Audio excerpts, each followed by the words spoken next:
Chapter 11. Spain. I sent David to Spain. The commander's words stung. David's in Spain? Susan was incredulous. You sent him to Spain? Her tone turned angry. Why? Strathmore looked dumbfounded. He was apparently not accustomed to being yelled at, even by his head cryptographer. He gave Susan a confused look. She was flexed like a mother tiger defending her cub. Susan, he said, you spoke to him, didn't you? David did. Explain. She was too shocked to speak. Spain? That's why David postponed our Stone Manor trip? I sent a car for him this morning. He said he was going to call you before he left. I'm sorry, I thought... Why would you send David to Spain? Strathmore paused and gave her an obvious look to get the other passkey. What other passkey? Tancado's copy? Susan was lost. What are you talking about? Strathmore sighed. Tancado surely would have had a copy of the passkey on him when he died. I sure as hell didn't want it floating around in the Seville morgue. So you sent David Becker? Susan was beyond shock. Nothing was making sense. David doesn't even work for you. Strathmore looked startled. No one ever spoke to the deputy director of the NSA that way. Susan, he said, keeping his cool, that's the point. I need it. The tiger lashed out. You've got 20,000 employees at your command. What gives you the right to send my fiancé? I needed a civilian courier, someone totally removed from government. If I went through regular channels and someone caught wind, and David Becker is the only civilian you know? No, David Becker is not the only civilian I know. But at 6 this morning, things were happening quickly. David speaks the language, he's smart, I trust him, and I thought I'd do him a favor. A favor? Susan sputtered. Sending him to Spain is a favor? Yes. I'm paying him $10,000 for 1 day's work. He'll pick up Tancado's belongings, and he'll fly home. That's a favor. Susan fell silent. She understood. It was all about money. Her thoughts wheeled back 5 months to the night the president of Georgetown University had offered David a promotion to the language department chair. The president had warned him that his teaching hours would be cut back and that there would be increased paperwork, but there was also a substantial raise in salary. Susan had wanted to cry out, David, don't do it. You'll be miserable. We have plenty of money. Who cares which one of us earns it? But it was not her place. In the end, she stood by his decision to accept. As they fell asleep that night, Susan tried to be happy for him, but something inside kept telling her it would be a disaster. She had been right, but she never counted on being so right. You paid him $10,000? She demanded. That's a dirty trick. Strathmore was fuming now. Trick? It wasn't any damn trick. I didn't even tell him about the money. I asked him as a personal favor. He agreed to go. Of course he agreed. You're my boss. You're the deputy director of the NSA. He couldn't say no. You're right, Strathmore snapped, which is why I called him. I didn't have the luxury of, does the director know you sent a civilian? Susan, Strathmore said, his patience obviously wearing thin. The director is not involved. He knows nothing about this. Susan stared at Strathmore in disbelief. It was as if she no longer knew the man she was talking to. He had sent her fiancé, a teacher, on an NSA mission, and then failed to notify the director about the biggest crisis in the history of the organization. Leland Fontaine hasn't been notified? Strathmore had reached the end of his rope. He exploded. Susan, now listen here. I called you in here because I need an ally, not an inquiry. I've had one hell of a morning. I downloaded Tancado's file last night and sat here by the output printer for hours, praying Translator could break it. At dawn, I swallowed my pride and dialed the director, and let me tell you, that was a conversation I was really looking forward to. Good morning, sir. I'm sorry to wake you. Why am I calling? I just found out Translator is obsolete. It's because of an algorithm my entire top dollar crypto team couldn't come close to writing. Strathmore slammed his fist on the desk. Susan stood frozen. She didn't make a sound. In 10 years, she had seen Strathmore lose his cool only a handful of times, and never once with her. 10 seconds later, neither one of them had spoken. Finally, Strathmore sat back down, and Susan could hear his breathing slowing to normal. When he finally spoke, his voice was eerily calm and controlled. Unfortunately, Strathmore said quietly, it turns out the director is in South America meeting with the president of Colombia. Because there's absolutely nothing he could do from down there, I had 2 options. request he cut his meeting short and return, or handle this myself. There was a long silence. Strathmore finally looked up, and his tired eyes met Susan's. His expression softened immediately. Susan, I'm sorry. I'm exhausted. This is a nightmare come true. I know you're upset about David. I didn't mean for you to find out this way. I thought you knew. Susan felt a wave of guilt. I overreacted. I'm sorry. David is a good choice. Strathmore nodded absently. He'll be back tonight. Susan thought about everything the commander was going through, the pressure of overseeing translator, the endless hours in meetings. It was rumored his wife of 30 years was leaving him. Then, on top of it, there was Digital Fortress, the biggest intelligence threat in the history of the NSA, and the poor guy was flying solo. No wonder he looked about to crack. Considering the circumstances, Susan said, I think you should probably call the director. Strathmore shook his head, a bead of sweat dripping on his desk. I'm not about to compromise the director's safety or risk a leak by contacting him about a major crisis he can do nothing about. Susan knew he was right. Even in moments like these, Strathmore was clear-headed. Have you considered calling the president? Strathmore nodded. Yes, I've decided against it. Susan had figured as much. Senior NSA officials had the right to handle verifiable intelligence emergencies without executive knowledge.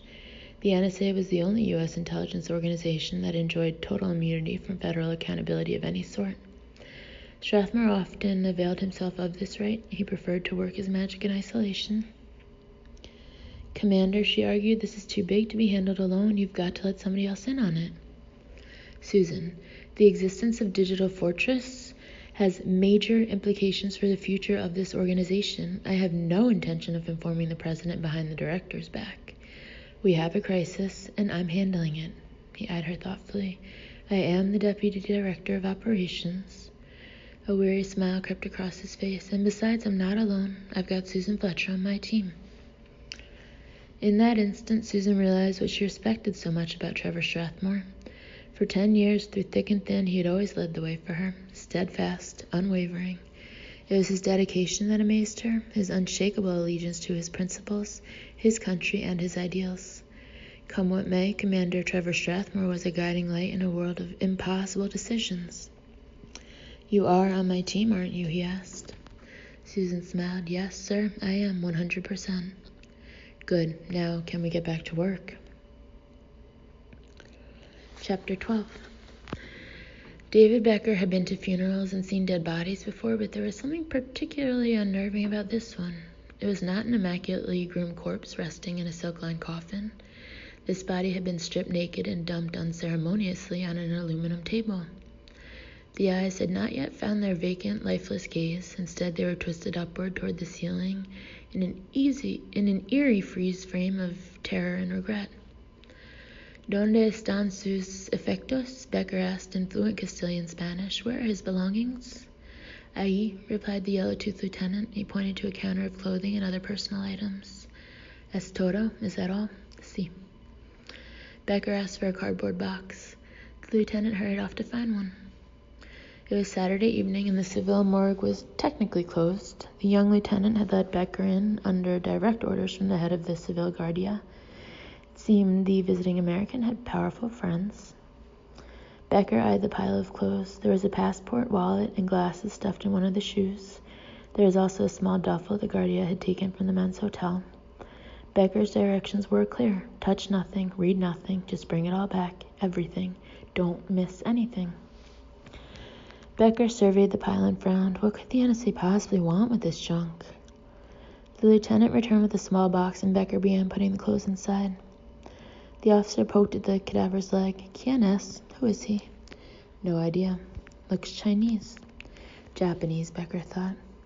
Poor bastard. Heart attack, huh? Becker nodded absently. That's what they told me. The lieutenant sighed and shook his head sympathetically. The Seville sun can be cruel. Be careful out there tomorrow. Thanks, Becker said, but I'm headed home. The officer looked shocked. You just got here. I know, but the guy paying my airfare is waiting for these items. The lieutenant looked offended in the way only a Spaniard can be offended. You mean you're not going to experience Seville? I was here years ago. Beautiful city. I'd love to stay. So you've seen La Giralda? Becker nodded. He never actually climbed the ancient Moorish tower, but he'd seen it. How about the Alcazar? Becker nodded again, remembering the night he'd heard Paco de Lucia play guitar in the courtyard, flamenco under the stars in a 15th century fortress. He wished he'd known Susan back then. And of course there's Christopher Columbus, the officer beamed. He's buried in our cathedral. Becker looked up. Really? I thought Columbus was buried in the Dominican Republic. Hell no, who starts these rumors? Columbus's body is here in Spain. I thought you said you went to college. Becker shrugged. I must have missed that day. The Spanish church is very proud to own his relics. The Spanish church. Becker knew here was only one church in Spain, the Roman Catholic Church. Catholicism was bigger here than in Vatican City. We don't, of course, have his entire body, the lieutenant added. So el escroto. Becker stopped packing and stared at the lieutenant. Solo el escroto? He fought off a grin. Just his scrotum. The officer nodded proudly. Yes. When the church obtains the remains of a great man, they saint him and spread the relics to different cathedrals so everyone can enjoy their splendor. And you got the... Becker stifled a laugh. Oh yeah, it's a pretty important part, the officer defended. It's not like we got a rib or a knuckle like those churches in Galicia. You should really stay and see it. Becker nodded politely. Maybe I'll drop in on my way out of town. Mala suerte, the officer said. Bad luck. The cathedral's closed till sunrise mass. Another time then, Becker smiled, hoisting the box. I should probably get going. My flight's waiting. He made a final glance around the room.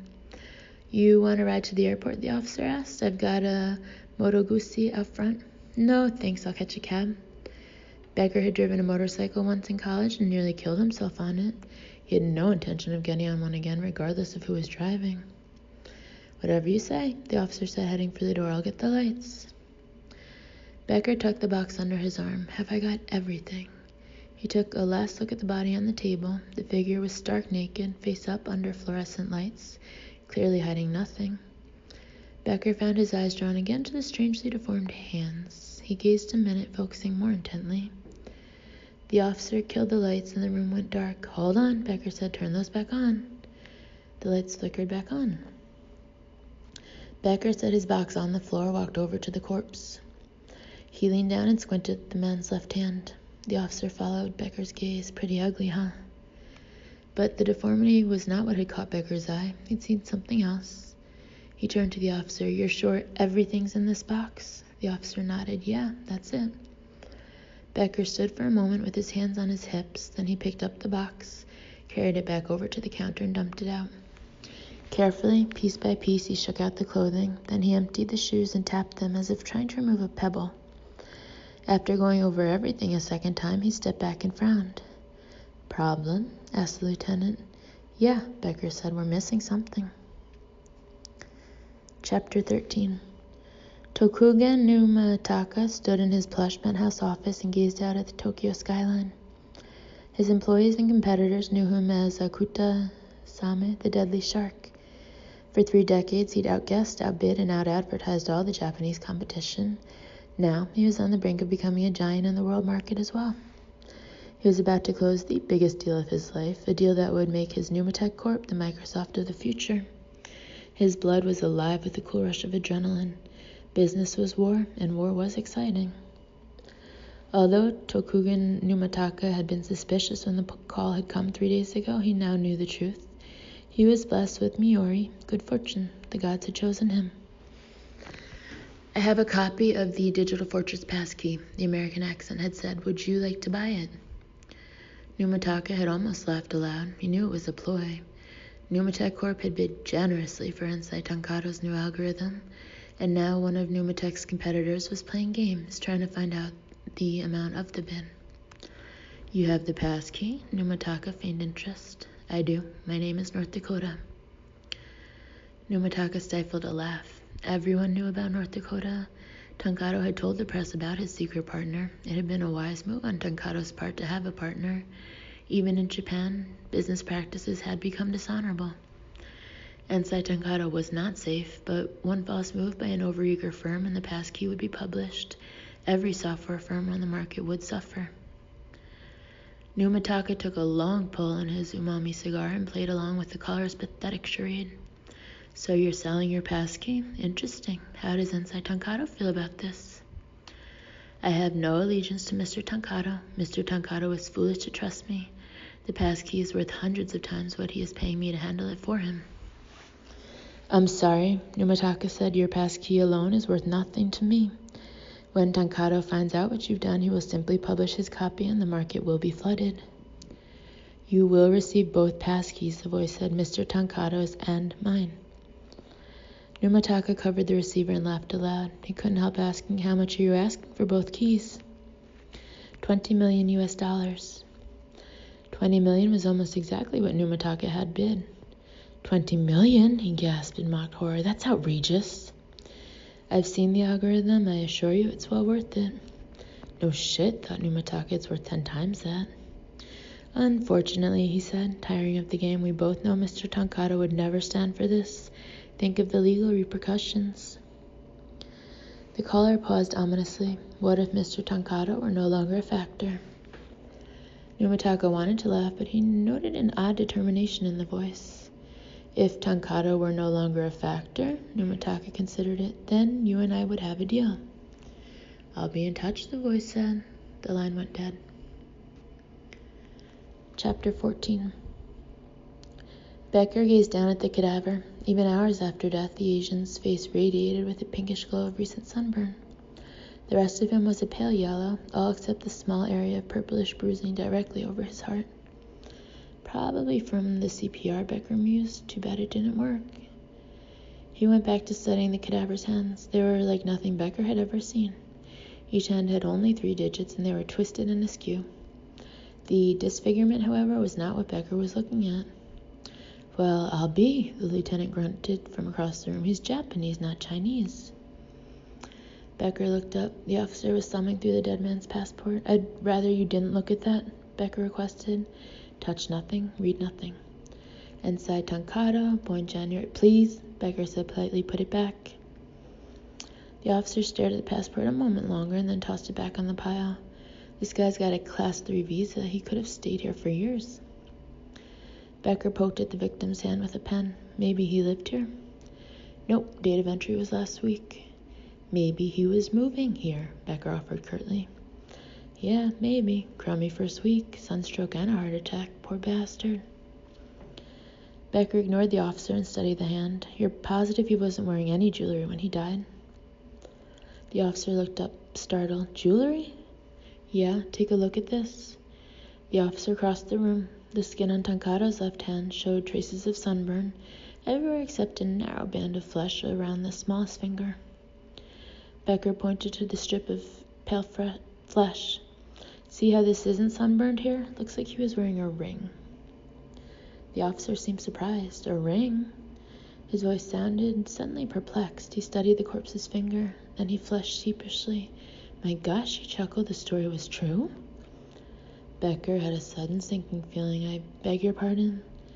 The officer shook his head in disbelief. I would have mentioned it before, but I thought the guy was nuts. Becker was not smiling. What guy?